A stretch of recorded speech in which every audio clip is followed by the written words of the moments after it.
স্বাগতম TTV news টিভির পর্দায়। দেশের বিভিন্ন প্রান্ত ও রাজ্যের গুরুত্বপূর্ণ ঘটনা, বড় ঘোষণা, রাজনৈতিক আপডেট, প্রশাসনিক সিদ্ধান্ত, আবহাওয়া পরিস্থিতি এবং জনজীবনে প্রভাব ফেলা উল্লেখযোগ্য সব খবর নিয়ে হাজির হয়েছি আমরা। চলুন আর দেরি না করে দেখে নেওয়া যাক আজকের দিনের সবচেয়ে বড় এবং গুরুত্বপূর্ণ খবরগুলো। প্রতিদিনের মতো আজকের শুরুতেও আমরা প্রধানমন্ত্রী নরেন্দ্র মোদীর সঙ্গে যুক্ত কিছু গুরুত্বপূর্ণ খবরের দিকে নজর দিচ্ছি। প্রধানমন্ত্রী নরেন্দ্র মোদী পশ্চিমবঙ্গের হুগলির তারকেশ্বরে পশ্চিমবঙ্গ দিবস উপলক্ষে আয়োজিত অনুষ্ঠানে অংশ নিয়ে একাধিক গুরুত্বপূর্ণ কর্মসূচিতে উপস্থিত ছিলেন। অনুষ্ঠানে তিনি বিভিন্ন উন্নয়ন প্রকল্পের উদ্বোধন, শিলান্যাস এবং জাতির উদ্দেশ্যে উৎসর্গ করেন। প্রকল্পগুলোর মোট মূল্য প্রায় 18,880 কোটি টাকা বলে জানানো হয়। এই প্রকল্পগুলির মধ্যে অবকাঠামো, যোগাযোগ ব্যবস্থা, কৃষি ও জনকল্যাণমূলক উদ্যোগের বিভিন্ন ক্ষেত্র অন্তর্ভুক্ত রয়েছে। এছাড়াও প্রধানমন্ত্রী পিএম কিষাণ প্রকল্পের 23তম কিস্তির অর্থ সরাসরি কৃষকদের ব্যাংক অ্যাকাউন্টে হস্তান্তর করেন। 9.44 কোটিরও বেশি কৃষক এই আর্থিক সহায়তার সুবিধা পান। একই সঙ্গে প্রধানমন্ত্রী ফসল বীমা যোজনা সম্পর্কিত কর্মসূচিতেও অংশগ্রহণ করেন এবং কৃষকদের সুরক্ষা ও আর্থিক স্থিতিশীলতা নিশ্চিত করার বিষয়ে গুরুত্ব আরোপ করেন। তার বক্তব্যে পশ্চিমবঙ্গের উন্নয়ন, ঐতিহ্য, ইতিহাস এবং ভবিষ্যৎ সম্ভাবনার বিষয়ও উঠে আসে। পরে কলকাতায় পৌঁছে আন্তর্জাতিক যোগ দিবসের জাতীয় কর্মসূচির প্রস্তুতি সম্পর্কেও পর্যালোচনা করেন। এবার নজর দিচ্ছি রাষ্ট্রপতি দ্রৌপদী মুর্মুর সঙ্গে যুক্ত আজকের গুরুত্বপূর্ণ আপডেটগুলোর দিকে। রাষ্ট্রপতি দ্রৌপদী মুর্মুকে তাঁর জন্মদিন উপলক্ষে প্রধানমন্ত্রী নরেন্দ্র মোদী সহ দেশের বিভিন্ন শীর্ষ রাজনৈতিক নেতা, সাংবিধানিক পদাধিকারী এবং বিশিষ্ট ব্যক্তিরা শুভেচ্ছা জানান। শুভেচ্ছা বার্তায় তাঁর জনসেবার প্রতি নিষ্ঠা, নেতৃত্বের গুণাবলী এবং দেশের উন্নয়নে অবদানের প্রশংসা করা হয়।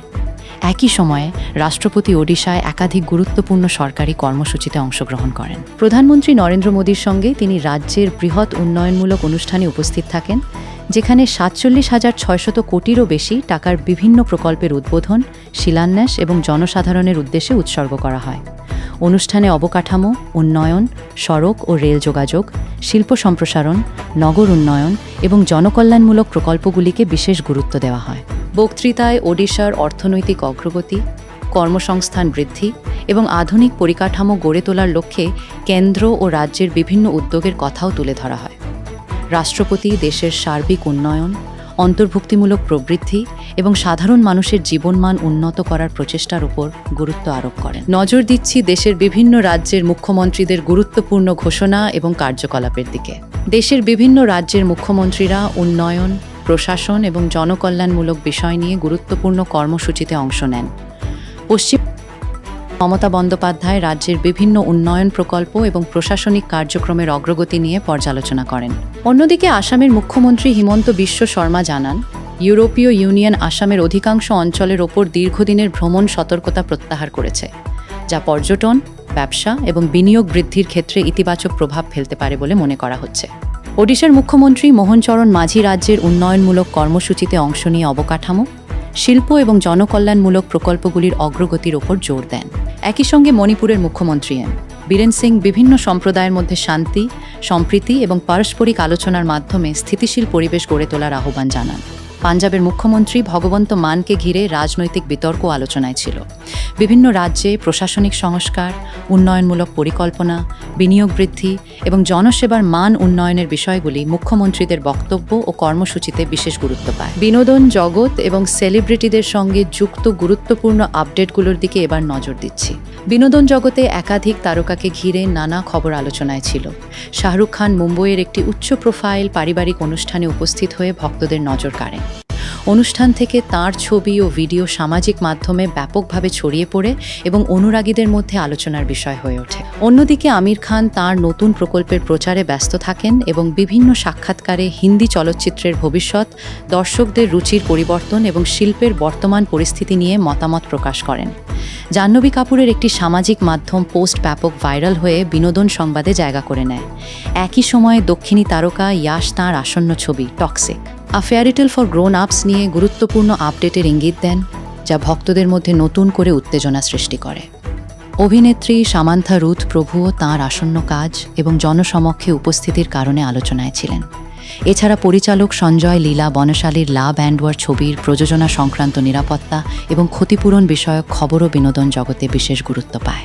বিভিন্ন চলচ্চিত্র ও টেলিভিশন তারকারা সুস্থ জীবনযাপন এবং ফিটনেস সচেতনতার বার্তাও তুলে ধরেন। এবার নজর দিচ্ছি দেশের অর্থনীতি, বাণিজ্য খাত এবং কর নীতির সঙ্গে যুক্ত গুরুত্বপূর্ণ আপডেটগুলোর দিকে। দেশের ব্যবসা, অর্থনীতি এবং কর ব্যবস্থাকে ঘিরে একাধিক গুরুত্বপূর্ণ বিষয় আলোচনায় ছিল। বৈশ্বিক অর্থনৈতিক অনিশ্চয়তা এবং জ্বালানি বাজারের ওঠানামার মধ্যে ভারতের অর্থনৈতিক প্রবৃদ্ধি ও আর্থিক স্থিতিশীলতার ওপর বিশেষ নজর রাখা হয়। অর্থনৈতিক বিশ্লেষণ অনুযায়ী দেশের প্রবৃদ্ধি শক্তিশালী অবস্থানে রয়েছে এবং কৃষি, নির্মাণ ও পরিষেবা খাত অর্থনীতিকে সমর্থন করে চলেছে। একই সঙ্গে মূল্যস্ফীতি, আন্তর্জাতিক বাণিজ্য পরিস্থিতি এবং বিনিয়োগের প্রবণতাও আলোচনার কেন্দ্রবিন্দুতে ছিল। রিজার্ভ ব্যাংক 5.25% রেপো রেট বজায় রাখার সিদ্ধান্তের প্রভাব নিয়ে ব্যবসায়িক মহলে আলোচনা অব্যাহত থাকে। মূল্যস্ফীতি নিয়ন্ত্রণ, ঋণ প্রবাহ বজায় রাখা এবং আর্থিক স্থিতিশীলতা রক্ষার মধ্যে ভারসাম্য বজায় রাখার ওপর গুরুত্ব আরোপ করা হয়। কর ব্যবস্থার ক্ষেত্রেও আয়কর, জিএসটি এবং রাজস্ব সংগ্রহের বিষয়গুলি বিশেষ গুরুত্ব পায়। জিএসটি সংগ্রহে ইতিবাচক প্রবণতা এবং কর কাঠামোকে আরও কার্যকর করার উদ্যোগ নিয়ে আলোচনা হয়। বিনিয়োগ আকর্ষণ, ব্যবসায়িক পরিবেশ উন্নত করা এবং দীর্ঘমেয়াদী অর্থনৈতিক স্থিতিশীলতা নিশ্চিত করাই নীতি নির্ধারকদের প্রধান লক্ষ্য হিসেবে উঠে আসে। এবার কথা বলি সোনা, রূপো এবং অন্যান্য পণ্যের আজকের দাম ও তার ওঠানামা নিয়ে। দেশ জুড়ে সোনা ও রূপোর দামে উল্লেখযোগ্য পতন দেখা গেছে। 24 ক্যারেট সোনার দাম প্রতি 10 গ্রামে প্রায় 1,45,850 থেকে 1,46,000-এর মধ্যে রয়েছে, আর 22 ক্যারেট সোনা বিক্রি হচ্ছে প্রায় 1,33,690 থেকে 1,33,840 দরে। কলকাতা, মুম্বই, দিল্লি, চেন্নাই ও হায়দ্রাবাদে দামের কিছু পার্থক্য রয়েছে। রূপোর দাম প্রতি কেজিতে 2,49,900 থেকে 2,54,900 পর্যন্ত রয়েছে। শক্তিশালী মার্কিন ডলার, অপরিশোধিত তেলের মূল্যবৃদ্ধি এবং সুদের হার নিয়ে উদ্বেগের কারণে আন্তর্জাতিক বাজারে বিক্রির চাপ বেড়ে এই পতন ঘটেছে। চলুন দেখি বিশ্বের যুদ্ধ এবং সংঘর্ষ সম্পর্কিত খবরগুলো। মধ্যপ্রাচ্য ও পূর্ব ইউরোপের যুদ্ধ পরিস্থিতি আরও উত্তপ্ত হয়ে উঠেছে। লেবানন সীমান্তে হিজবুল্লাহর রকেট হামলায় একজন ইসরায়েলি সেনা নিহত এবং অন্তত 13 জন আহত হয়েছেন। এর জবাবে ইসরায়েলি বিমানবাহিনী দক্ষিণ লেবাননের একাধিক স্থানে হামলা চালায়, যেখানে 20 জনেরও বেশি নিহত হওয়ার খবর পাওয়া গেছে। একই সময়ে হরমুজ প্রণালীকে কেন্দ্র করে নতুন উত্তেজনা তৈরি হয়েছে।